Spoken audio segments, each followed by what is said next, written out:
کربلا میں حضرت امام حسین رضی اللہ تعالیٰ عنہ کو شہید کرنے کے بعد ان ظالموں میں سے ایک ظالم جس کا نام خولی بن یزید تھا، وہ حضرت امام علی مقام کا سر مبارک لے کر اپنے گھر آیا اور اپنی بیوی سے بولا کہ میں تمہارے لیے وہ چیز لایا ہوں جو تجھے زندگی بھر مالدار کر دے گی۔ عورت نے پوچھا کیا چیز ہے؟ تو خولی بن یزید نے جواب دیا کہ میں حسین ابن علی کا سر لے کر آیا ہوں۔ تو اس عورت نے کہا لعنت ہو تجھ پر۔ لوگ تو سونا اور چاندی لے کر آتے ہیں، لیکن تو اللہ کے پیارے رسول صلی اللہ علیہ وآلہ وسلم کے نواسے کا سر لے کر آیا ہے۔ تم تو دنیا کی دولت میں اتنے اندھے ہو چکے ہو کہ تم جس نبی کا کلمہ پڑھتے ہو اس نبی کے نواسے کو شہید کر دیا۔ دولت کی لالچ میں تم نے نواسے رسول کو قتل کر دیا ہے۔ قیامت کے دن کیا منہ دکھاؤ گے؟ اور وہ عورت کہتی ہے کہ میں نے رات بھر دیکھا کہ ایک عظیم نور سر مبارک سے آسمان تک روشن ہے اور سفید پرندے سر مبارک پر قربان ہو رہے ہیں اور سر مبارک سے تلاوت قرآن کی آواز آ رہی ہے۔ خولی نے اپنی بیوی سے کہا تمہاری دنیا روشن ہو جائے گی۔ خولی کی بیوی نے کہا تم اپنی دنیا سنوارو، خدا کی قسم اب میں تمہارے ساتھ ہرگز نہیں رہوں گی۔ اتنا کہنے کے بعد خولی کی بیوی چلی جاتی ہے اور تاریخ بتاتی ہے اس کے بعد آج تک خولی کی بیوی کا پتہ نہیں چلا کہ وہ کہاں چلی گئی۔ جب آپ کا مبارک سر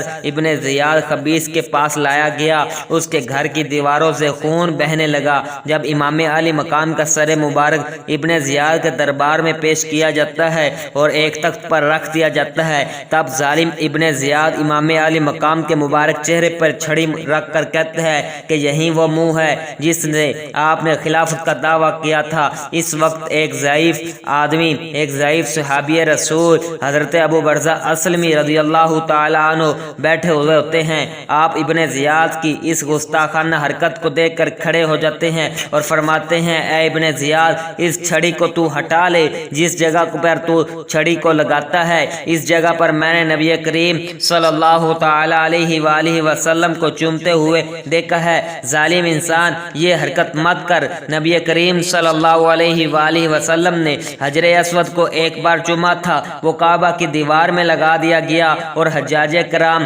قیامت تک اس کا بوسہ لیتے رہیں گے۔ نبی کریم نے اپنے مقدس سینے پر اپنے نواسے کو سوار کیا تھا اور اسے بار بار چومتے تھے۔ نبی کریم صلی اللہ علیہ وآلہ وسلم فرماتے تھے کہ حسین منی و انا من الحسین، کہ حسین مجھ سے ہے اور میں حسین سے ہوں، اور میرا خون حسین کا خون ہے اور حسین کا خون میرا خون ہے۔ میری جان حسین کی جان ہے اور حسین کی جان میری جان ہے۔ اتنے میں حضرت زینب رضی اللہ تعالی عنہ جواب دینا چاہتی ہیں کہ حضرت امام زین العابدین نے فرمایا پھپھی جان آپ خاموش رہیے، اس خبیث کو جواب میں دوں گا۔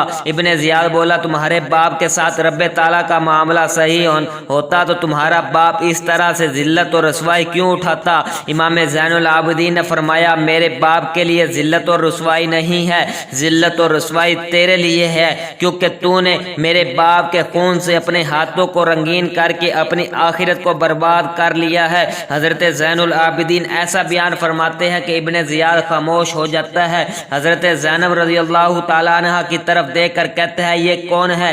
دربار میں سے ایک شخص کہتا ہے یہ حسین کی بہن ہے۔ ابن زیاد کہتا ہے جبھی تو یہ اتنا بولتی ہے۔ حضرت امام حسین کی بہن کے ساتھ یہ جملہ بھی بے حیائی ہو سکتا ہے۔ امام زین العابدین ایک مرتبہ پھر فرماتے ہیں خاموش رہیے، آپ جواب مت دیجئے۔ دیکھیے کس طرح یہاں پر بھی اہل بیت نے پردے کا لحاظ رکھا ہے۔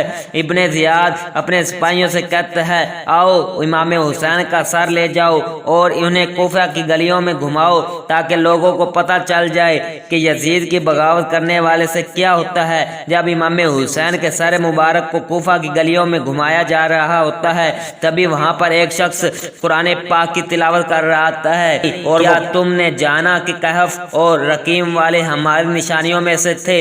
اتنے میں حضرت امام حسین کے سر مبارک سے آواز آتی ہے اے قرآن شریف پڑھنے والے، اصحاب کاف سے زیادہ عجیب ہے میرا قتل کرنا اور میرے سر کو لے کر گلیوں میں گھمانا۔ تعجب کا معاملہ ہے کہ یہ آواز سر حسین سے آتی ہے۔ امام حسین کا سر نیزے پر ہے مگر دیکھو کس طرح سے آواز آ رہی ہے۔ وہ ظالم جہاں بھی رکتے آپ کے سر کو نیزے پر رکھ کر پہرا دیتے۔ تو امام حسین رضی اللہ تعالیٰ عنہ کی جیت ہے اور یہ یزید کی ہار ہے۔ ظالم جہاں پر بھی رکتے اور غور کرتے تو امام حسین رضی اللہ تعالیٰ عنہ کا سر مبارک تلاوت قرآن کرتا ہوا سنائی دیتا۔ یزیدیوں کے چہرے پہ ایک خوف طاری ہے، نیزے پر ہے سر لیکن قرآن جاری ہے، نیزے پر ہے سر پھر بھی قرآن جاری ہے۔ اللہ تبارک و تعالیٰ سے دعا ہے کہ ہمیں حضرت امام حسین رضی اللہ تعالیٰ عنہ کے بتائے ہوئے نقش قدم پر چلنے کی توفیق عطا فرمائے۔ آمین بجاہ نبی الامین صلی اللہ علیہ وآلہ وسلم۔